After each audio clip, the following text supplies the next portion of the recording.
Bismillahirrahmanirrahim. وَلْتَكُنْ مِنْكُمْ أُمَّةٌ يَدْعُونَ إِلَى الْخَيْرِ وَيَأْمُرُونَ بِالْمَعْرُوفِ وَيَنْهَوْنَ عَنِ الْمُنْكَرِ. Alhamdulillah wassalatu wassalamu ala rasulillah mabad. Allah berfirman, wajahidu bi amwalikum wa anfusikum. Berjuanglah kalian, berjihadlah kalian melalui hartamu dan dirimu. Hampir semua ayat-ayat berjuangan dan pengorbanan itu dimulai dengan bi amwalikum, harta kalian, harta kalian.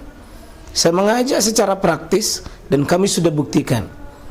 Rp1.000 itu bisa luar biasa dahsyat. Bisa beli mobil, bisa buat kuburan, ya, bisa membangun masjid. Uang 1.000. Mari kita satukan uang 1.000 kita. Nanti kami jemput di rekening ini, insya Allah bisa kita buat.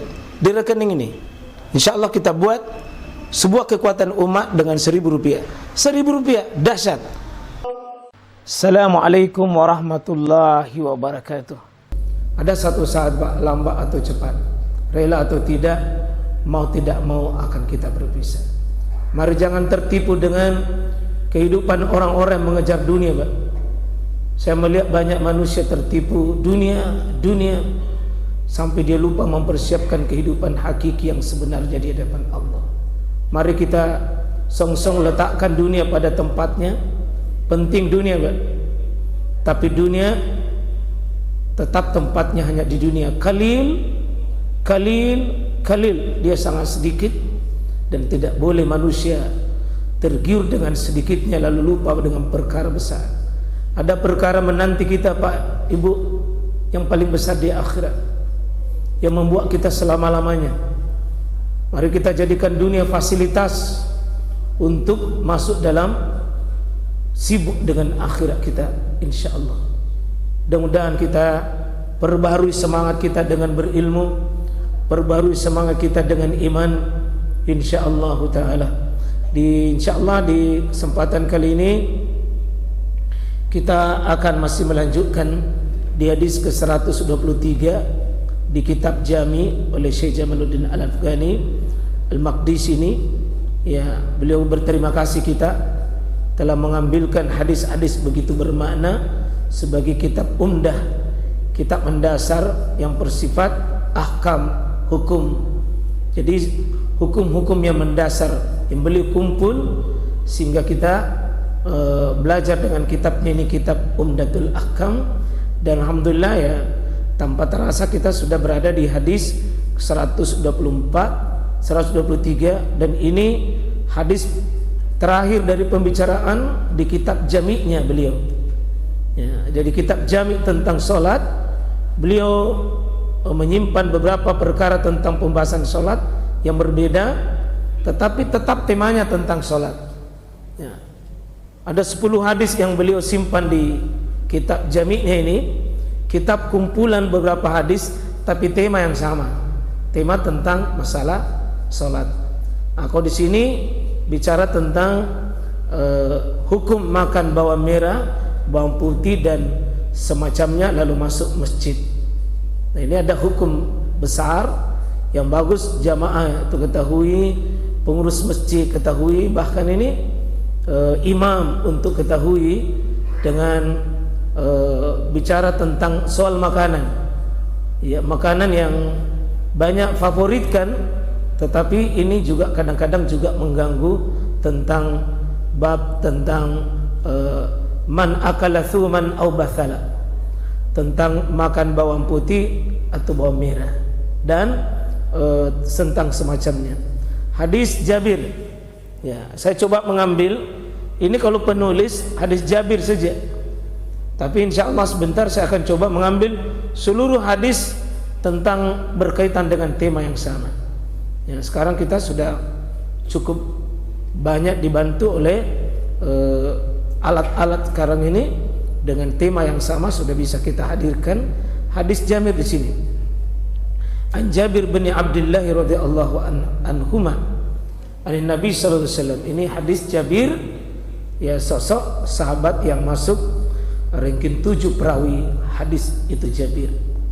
Ya, ini sosok istimewa karena beliau termasuk masih perawi terbesar, masuk urutan ranking 7 Jabir bin Abdullah.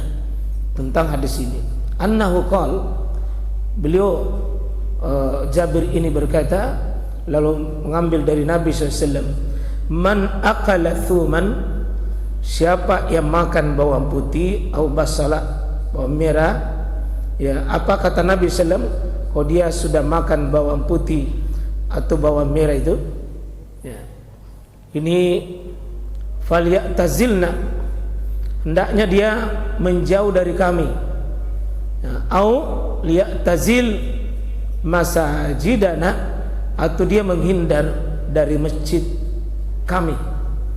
Jadi Nabi mengatakan siapa yang makan bawang putih, bawang merah, hendaknya diperintah bagi dirinya dengan mengambil sikap, hendaknya dia menghindar dari kami. Maksudnya jangan bertemu dengan kami, dengan para sahabat-sahabat. Apa tujuannya di sini?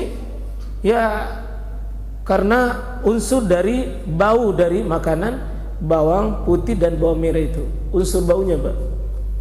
Meskipun seluruh ulama dari 4 imam mazhab, tidak ada satupun dari 4 mazhab itu yang mengatakan haram hukumnya, tidak. Semua ulama tidak ada satupun yang mengatakan haram. Cuma kalau dia sudah dimakan, baru baunya luar biasa, maka bisa menjadi makruh at-tahrim, makruh yang sangat tercela, mendekati haram kalau itu bertemu dengan kaum muslimin.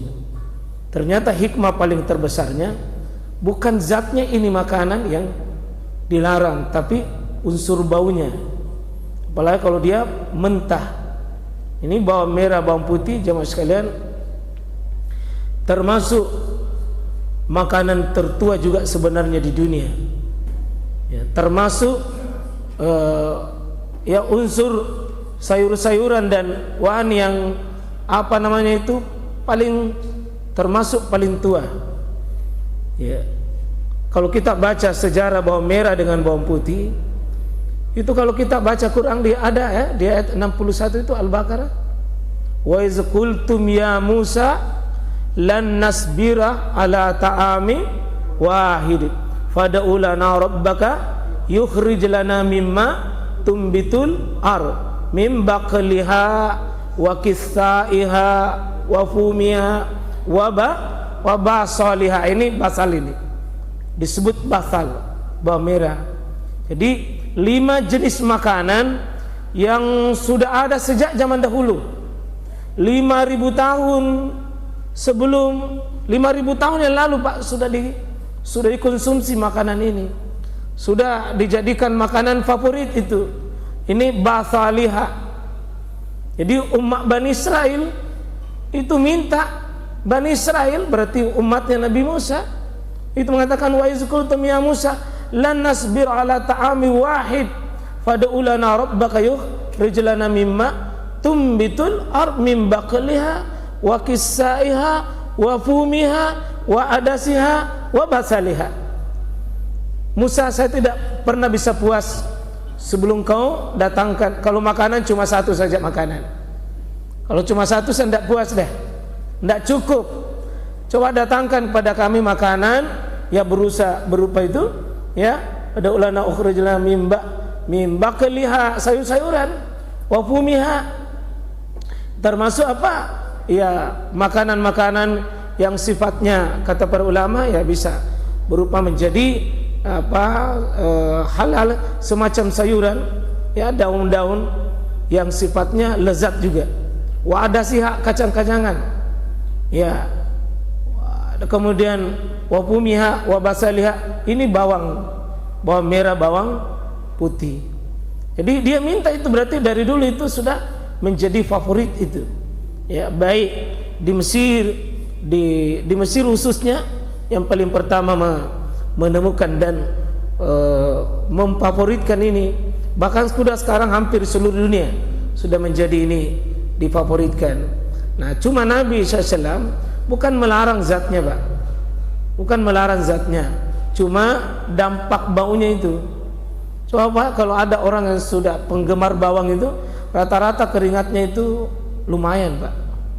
Kalau penggemar bawang itu bau keringatnya itu luar biasa, apalagi kalau langsung di mulut yang belum sikat gigi. Tapi kalau sudah dikelola sedemikian rupa, itu insya Allah berubah. Maka Nabi bukan melarang, tapi falyatazilna aw liyatazil masjidana. Nah, dan bukan cuma itu, waliyuk fi baitihi, hendaknya dia duduk saja di rumahnya.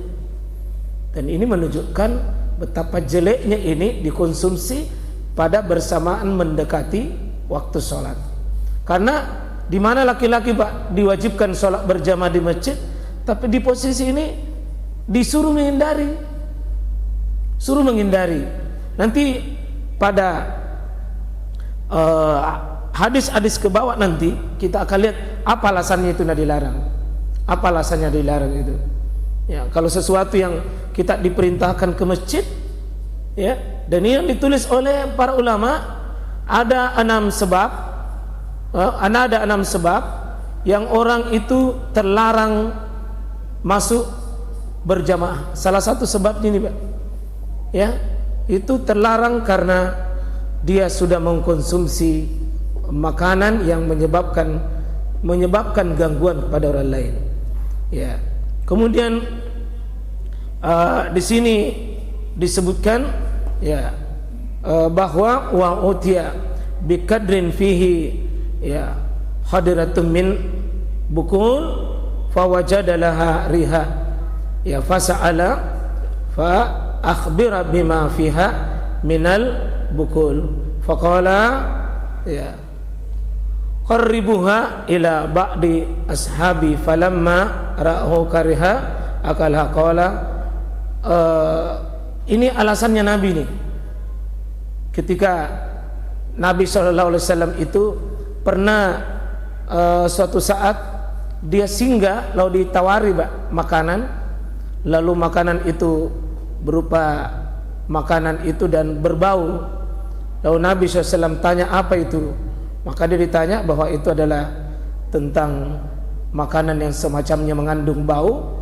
Apa kata Nabi SAW? Silakan kalau anda mau makan, makan. Kalau anda mau makan, silakan anda makan. Tapi kata Nabi ini, kul, anda silakan makan. Fa inni unaji, karena sesungguhnya ini saya punya kebutuhan, malam tunaji, yang kamu tidak punya hajat dengannya. Ini tanda tanya ini. Tapi kalau kita lihat hadis, Pak, nanti hadisun tafsirul hadis bil hadis, kita akan lihat ini nanti, fa inni unaji malam tunaji. Itu sama dengan kata-kata di sini ada kata-kata, ya, kuluhu fa inni lastu kahayatikum inni ukallimu man lam tukallimun. Itu sama itu. Apa artinya? Makan itu, karena sesungguhnya saya tidak sama dengan keadaan kalian. Saya ini berbicara kepada sesuatu yang anda tidak bicara. Apa ini maksudnya? Makan kalian, karena kalian itu tidak membutuhkan, saya membutuhkan, atau sebaliknya. Kuluhu, makanlah itu makanan itu, karena fa inni lastu kahayatikum, saya ini tidak sama dengan anda, kata Nabi. Inni ukallim, ya, inni ukallimu man lam tukallimun, saya ini bicara tapi anda tidak bicara dengan dia. Siapa itu, Pak? Nabi tidak mau makan bawang putih, bawang merah, apapun, karena dia bukan haramkan, tapi dia mengatakan saya punya hajat yang besar. Apa hajatku? Saya bicara dengan yang kalian tidak bicara. Siapa itu? Malaikat. Ternyata malaikat itu menjauh dan terganggu kalau ditemani dengan orang yang bau mulutnya, Pak.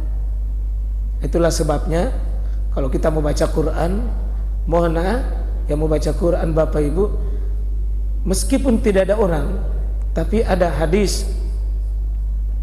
Ini kita baca ini hadis nomor 2. Man akala minal basal wassum wal kurras fala yaqrabanna masjidana. Siapa yang telah makan bawang merah, wassum bawang putih, wal kurras ya daun-daun yang sama yang kira-kira begitu baunya juga. Apa kata Nabi? Fala yaqrabanna masjidana. Jangan sekali-sekali dia mendekat di masjid kami. Kenapa? Nah, ini Nabi sebutkan alasannya. Fa innal malaika, sesungguhnya malaikat itu tata'azza mimma yata'azza minhul banu Adam. Sesungguhnya malaikat itu adalah terganggu dari apa yang membuat terganggu dari cucu Adam. Jadi kalau cucu Adam itu terganggu, maka sesungguhnya malaikat juga terganggu. Ini hikmah kenapa Nabi tidak mau makan itu, karena dia bicara dengan malaikat, Pak. Dia itu dekat sekali dengan malaikat, senantiasa berinteraksi dengan malaikat, dan Nabi tidak mau membuat malaikat itu pergi dan terusir hanya karena terganggu. Artinya tidak mau mengganggu malaikatnya. Maka bapak dan saudara sekalian yang suka, maaf ya, yang suka merokok, maaf, karena itu sama bahkan lebih daripada ini, itu sebenarnya dia mengganggu malaikatnya. Yang kita tersinggung kalau ada begitu, tapi mudah-mudahan dimengerti ya, karena hampir semua ulama, Pak, itu menghukumi bahwa ada yang lebih sadis daripada bawang merah, bawang putih. Orang yang merokok di sekitar masjid, kemudian masuk masjid, bahkan kalau sebentar masih ada puntun rokoknya, nah simpangnya dulu di jendela, pulang pergi dari masjid, baru lanjutkan lagi. Saya biasa lihat itu di masjid lain, banyak orang merokok Pak di ruang. Bahkan ada pengurus masjid nasihatkan juga ruangan merokok. Nasihatkan. Saya tidak mau mengurusi itu jenis rokok tak dan apa tak, dan saya tidak peduli itu. Yang saya sampaikan hukum. Hukum itu jemaah sekalian berkaitan dengan apapun. Semua, jadi semua yang membuat mulut itu bau dan semacamnya, itu termasuk bagian daripada adab yang besar bagaimana seorang muslim tidak menyebabkan orang lain terganggu, termasuk malaikatnya. Kenapa kita itu, Pak, kalau mau datang ke masjid, kenapa disuruh mandi? Kenapa disuruh mandi? Karena menjaga adab. Dan itulah kaum muslimin, sangat tinggi penting menjaga adat. Maka kalau dalam keadaan bau, sebaiknya tidak berkumpul dengan kaum muslimin.